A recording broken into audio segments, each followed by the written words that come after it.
ఏమండి ఏమండి లేవండి. ఏమిటి జానకి? తోముకోండి. ఇప్పుడా? రాత్రి పడుకునే ముందు పళ్ళు తోముకోవాలని మనవరాలు చెప్పింది. తోముకోండి. ఇదెక్కడి గొడవే? అయినా సీతన్నా సీత మాటన్నా అంత పిచ్చేమిటే నీకు? మీకు లేదేంటి? మనవరాలంటే మనవరాలు. నిజమే, కానీ 4 రోజుల్లో మనల్ని వదిలిపెట్టి వెళ్ళిపోతున్న పిల్ల మీద ఇంత మమకారం పెంచుకోవడం తెలివైన పనేనా? వెళ్ళిపోతుందా? మరి ఇక్కడే ఉండిపోతుందా? అది ఎవరే? మన బిడ్డ. మనం కన్నా మగబిడ్డే మనతో ఉండకుండా వెళ్ళిపోయాడు. వాడు కన్నా ఆడబిడ్డ మనతో ఉండిపోతుందా చెప్పు?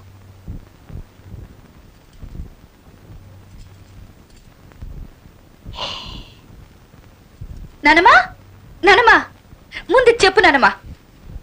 ఒకటేమో మునిగిపోతుంది, ఒకటి తేలిపోతుంది, ఇంకొకటి కరిగిపోతుంది. ఏమిటిది? తెలీదా?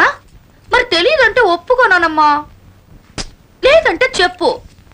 చెప్పు నానమ్మా, ఏమిటది? నా కర్మ. నానమ్మా,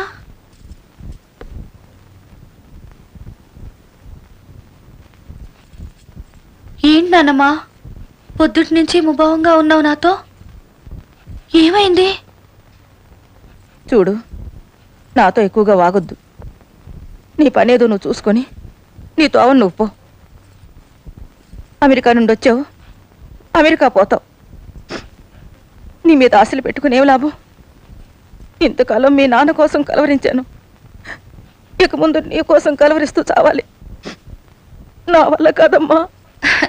పిచ్చి నానమ్మా, అదా నీ దిగులు? నేనెక్కడికి వెళ్ళను. మా నాన్న వచ్చి పిలిచినా వెళ్ళను. నిన్ను విడిచి అసలు నేను వెళ్ళనే వెళ్ళను. రైట్? ఒట్టు? ఒట్టు. మాట మీద నిలబడాలి. నేను సీతారామయ్య గారి మనవరాలి నానమ్మా. నా తల్లి. చిదిమిన పాల్గారు చెక్కుటద్దములపై జిలిబిలి చిరునవ్వులయువాడు.